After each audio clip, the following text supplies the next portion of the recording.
Itachi Uchiha killed his clan in a single night and vanished. History remembers that.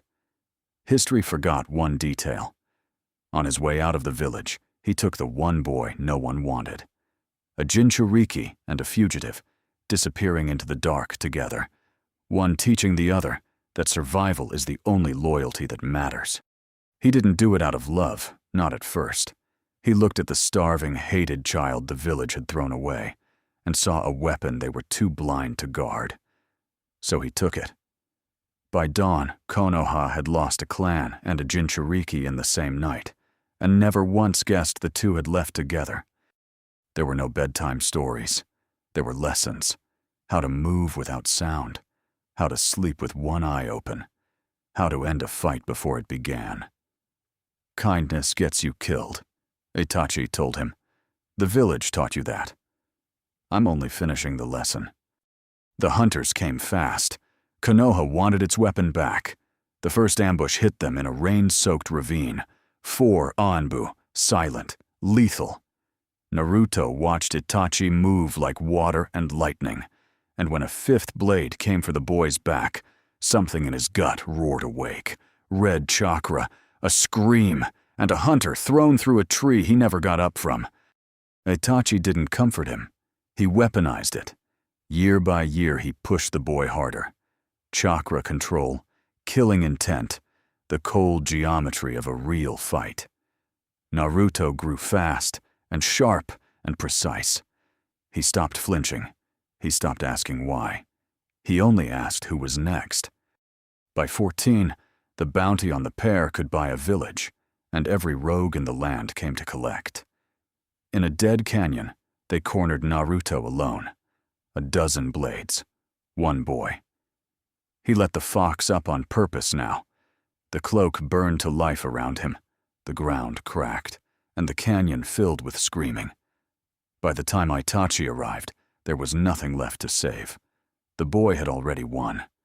It was Itachi who finally told him the truth. Why a traitor had a heart. Why the massacre was an order and not a madness. Why the village he served would call him a monster to protect it. Naruto listened, and for the first time, the boy raised on cold understood that the man who raised him was the only honest thing in his life. But Itachi had older debts. The Akatsuki wanted the fox too, and they didn't send hunters. They sent monsters. When Kisame's shadow fell across their camp, Itachi did something he had never done for anyone. He told Naruto to run. Naruto didn't. They fought back to back for the first time, the fugitive and the weapon he built. Susanu's ribs of light against a giant's blade, a fox-cloaked boy tearing into anything that slipped past it. They should have died there.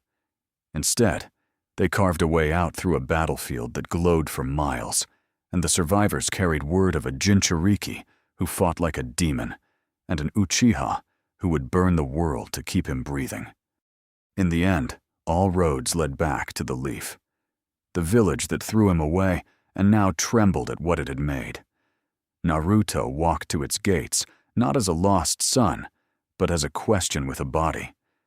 What do you do when your abandoned weapon comes home, and it's loyal to your greatest enemy? They tried to take him quietly. It went loud. Kakashi's lightning met a claw of red chakra in the middle of a street that didn't survive the meeting.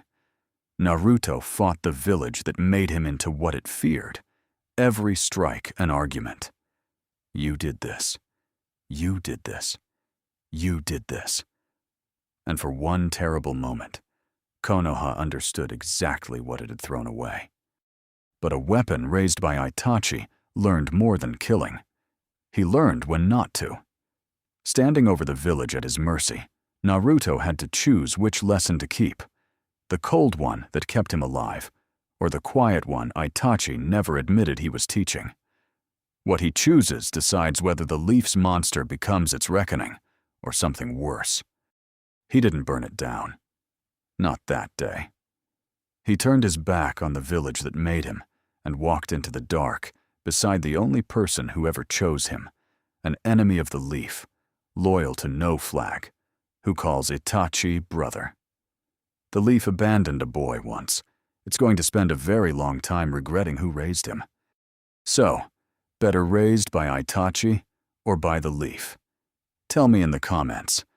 And if you want part 2, subscribe, because this story is far from over.